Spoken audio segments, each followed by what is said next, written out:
Welcome to the Weekly Option, the podcast for people interested in trading stock options. Each week, we cover trade ideas and opportunities in the stock market right now. Whether you're a beginner, a professional, or just curious about options, this is the show for you. Let's get started. Welcome to the Weekly Option. This is episode 92 on December 14th, 2019. I'm your host, Eric, and in this week's show, we will cover the trades from last week on GameStop, Apache Corporation, and the 20-year Treasury Bond ETF. And then we discuss three new trades on Intra-Cellular Therapies, Conagra Brands, and American Airlines. Now, it's always great to hear from listeners. If you have any questions about the trades presented here, or even about some of your own positions, feel free to email me. Email questions to me at eric@theweeklyoption.com. That's ERIC@theweeklyoption.com. I've also created a short video series to teach you all the basics of option trading that you'll need to know to be able to follow along with me on this show. You can visit our website and click on the videos tab to watch them, or visit the YouTube channel for the Weekly Option. Now, the equity markets experienced a little more volatility this week, but managed to finish the week a little bit higher.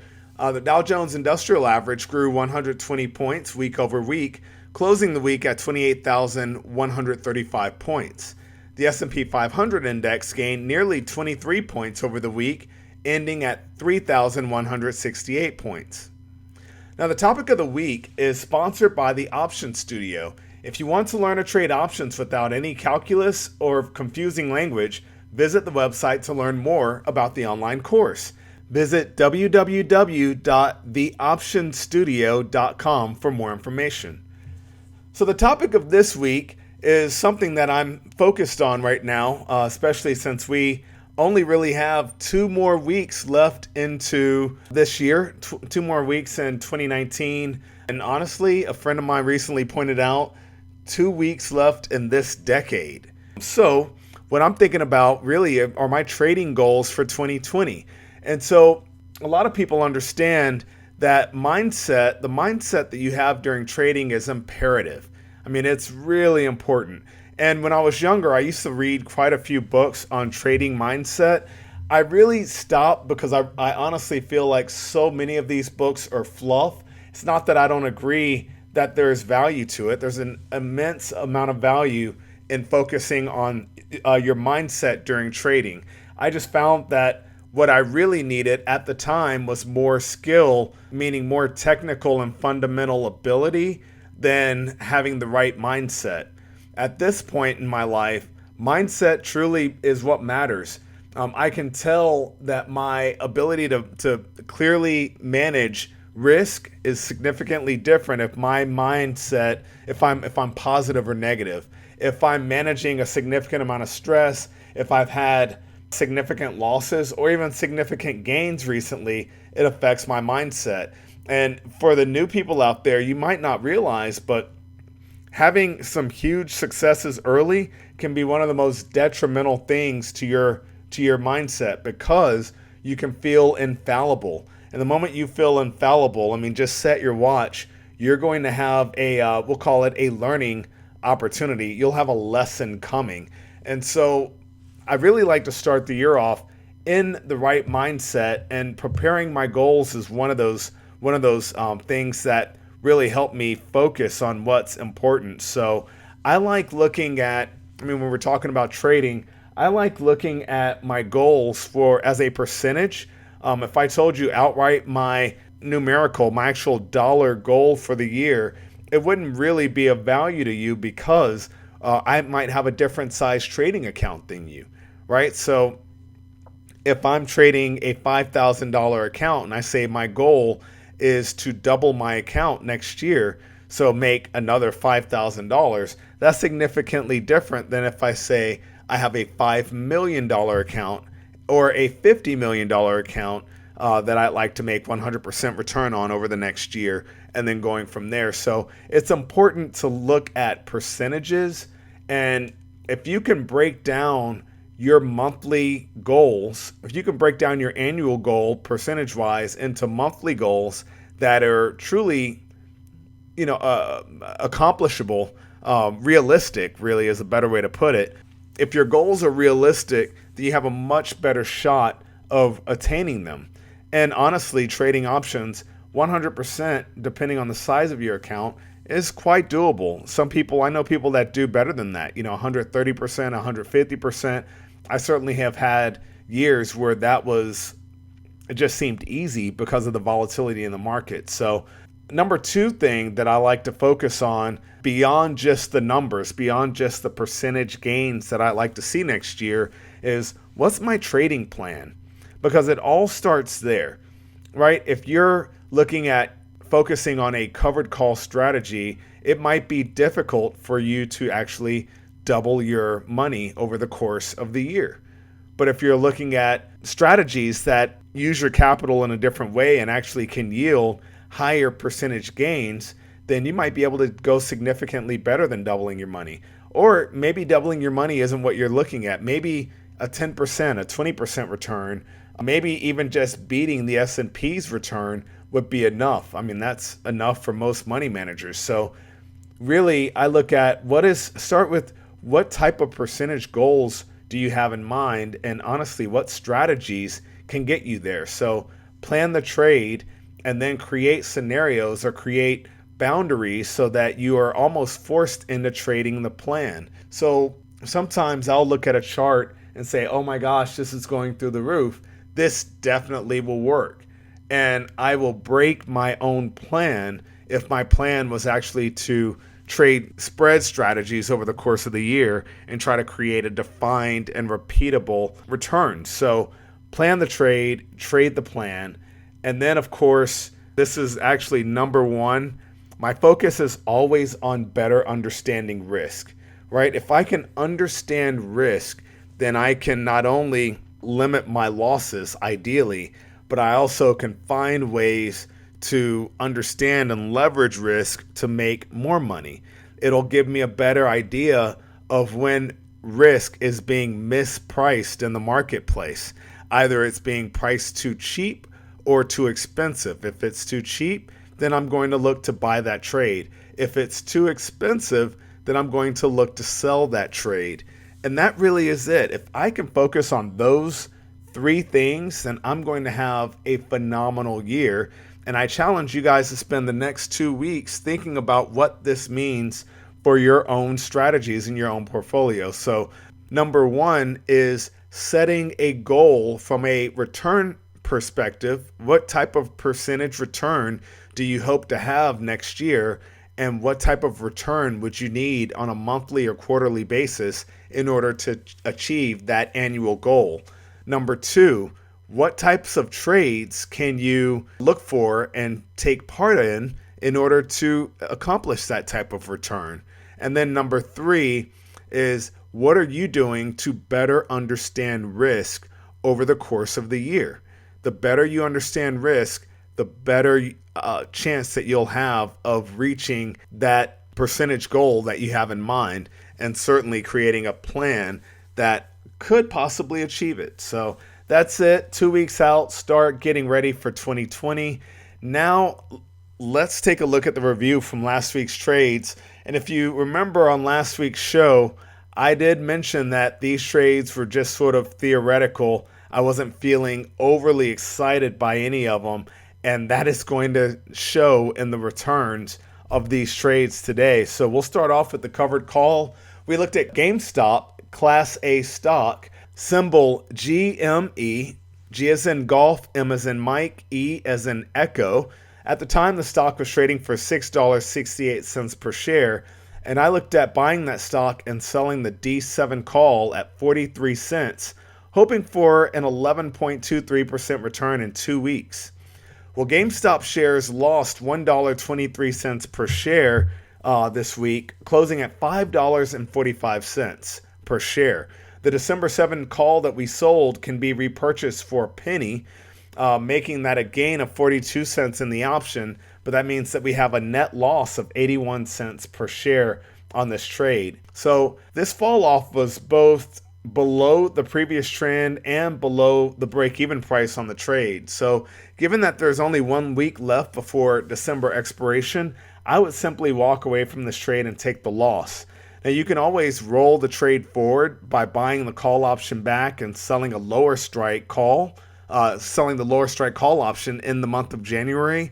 I'm not always a big fan of rolling trades forward in time. I like to keep my risk managed well within its original time frame. If you decided to sell the January 6th call, a move below $6 per share would lead to slightly better than break even on the trade, and it would extend your risk time frame another 5 weeks. So extending the trade, rolling it forward, might get you back to break even, but it could also mean that this stock goes lower. So ultimately, you're keeping the risk on. As long as the trade is active, the risk is still on. And I'd rather just take the loss and look for new trades going forward. Next, we'll look at the credit spread. We looked at Apache Corporation, symbol A as in alpha, P as in Papa, A as in alpha. At the time, the shares were trading for $19.99 per share. And I looked at selling that December 20.5-21 call spread at 15 cents, which can yield a maximum loss of 35 cents. Now, Apache stock rose $1.36 this week, closing on Friday at $21.35 per share. The out-of-the-money call spread we sold is now in the money. And that means we sold the spread for 15 cents, and you can buy it back. It can be repurchased for 39 cents, which is a loss of 24 cents per spread. Now, you could look to buy that spread in and then place a trade to recapture the losses. You could sell the December 20.5 put spread at 14 cents and the December 22 call spread at 10 cents. That would equal the 24-cent loss, but it also alters the risk in a way that might not be worthwhile. So the only way you would keep the full 24 cents is if the stock closed between $21 and $21.50 on Friday. With 1 week left, it's not a bad trade, but it does still open you up to some risk for the week. So you have to make sure that you understand the risk inherent in this trade before you try to significantly alter it. And then our final trade from last week, which is like our final kick in the pants, was a debit spread on iShares, the 20-year Treasury Bond ETF, symbol TLT, T as in Tango, L as in Lima, T as in Tango. At the time, the stock was trading for $138.35 per share. I looked at buying the December 138 half put spread for 33 cents, which could yield a maximum gain of 17 cents or 51.52% return in 2 weeks. Now, shares of TLT grew 69 cents this week, ending at $139.04. The in-the-money put spread we bought is now out of the money, and we could sell the spread at 20 cents, which is a loss of 13 cents. Now, the chart doesn't look overly bullish to me, so I would be more prone to hold on to the trade for a few more days and see if prices fall again. If there was more time in this trade, I would also consider selling a lower strike put spread, such as the December 137 half put spread, which can be sold at 12 cents. Now, once again, there's only 5 days left in this trade, so managing the risk is of the utmost importance at this point. So that's it for last week's 3 trades. And honestly, this week's trades, I'm not overly excited about. Sometimes I'm super excited about them. And actually, I shouldn't say that. The covered call this week is actually pretty interesting. But overall, I think you just have to look for trades that are out there that fit your dynamics, fit your goals. These somewhat hit the bar, hit the minimum of what I'm looking for, but I'm not certain that they are all what I would want to start off January 2020 expiration with. So I'll definitely be looking for more trades as the market opens on Monday. Sometimes when the market opens, these same companies will present some new spread pricing that makes the trades even more interesting. So we'll start off as usual with the covered call. We're looking at a company called Intra-Cellular Therapies, stock symbol ITCI. I as in India, T as in Tango, C as in Charlie, I as in India. The stock ended the week at $12.82 per share. I'm looking at buying that stock and selling the January 14 call at $4.20. hoping for a 42% return in 5 weeks. Now, you enter this trade by buying Intra-Cellular stock for $12.82 and selling the January 14 call at $4.20. This trade makes the most money if stock prices finish above $14 per share, and the break-even price on this trade is $8.62 per share. Now, I love it when I'm looking at companies like this and you see one strong bar that's headed straight up. That's why there's so much premium in this call option. And given that the call option is trading for about 30%, definitely 30%, closer to 40% of this trade, I can't help but sell it. Now, when we've done that in the past few weeks, it's led to a significant return in a short time frame. But what it also did is it became a great predictor of a huge rally in the stock. So just consider that. And the good thing too is that taking in so much premium on the call option creates a huge buffer for us on the stock. So with our break-even price being $4 lower, that means that this stock could still have a negative move and still create enough time for us to exit before losing money overall on the trade. So our second trade this week is going to be a credit spread on Conagra Brands, symbol C as in Charlie, A as in Alpha, G as in Golf. Stock ended the week at $28.38 per share. I'm looking at selling the January 29-30 call spread at 30 cents, creating a maximum possible loss of 70 cents per share. Now, you enter this trade by selling the January 29 call at 95 cents and concurrently buying the January 30 call at 65 cents. This is a credit spread because we are selling the spread, and this trade makes the most money if stock prices stay below $29 per share. The break-even price on this trade is $29.30. And honestly, for a $1 wide call spread, 30 cents is about as low as I am willing to sell it for. And that's really the reason why I'm not overly excited about this trade. I wish it were priced closer to 35 cents. That would make it a better sell. 30 cents is sort of right at the bar. So definitely take a look and decide if this is a trade that you'd actually like to get into. I'm hoping that when the market opens Monday morning, that there's going to be a few more option or maybe some better pricing decisions to make on this trade. Now, the final trade for this upcoming week is a debit spread on American Airlines, symbol AAL, A as in Alpha, A as in Alpha, L as in Lima. Stock ended the week at $27.48 per share. And I'm looking at buying the January 29-28 put spread for 68 cents, hoping for a maximum gain of 32 cents or 47% return in 5 weeks. Now, you enter this trade by buying the January 29 put for $2.01 and selling the January 28 put concurrently at $1.33. This is a debit spread because we are buying the spread, and this trade makes the most money if stock prices stay below $28 per share. The break-even price is $28.38 per share. Now, that's one of the things I like about this American Airlines stock is that it's really been in a downward trend for a long time.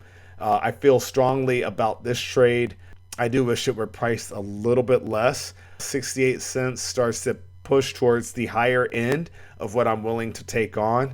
And sometimes, just to make it clear to you guys, I will buy an 80-cent debit spread looking to lock in 20 cents. That's still a 25% return.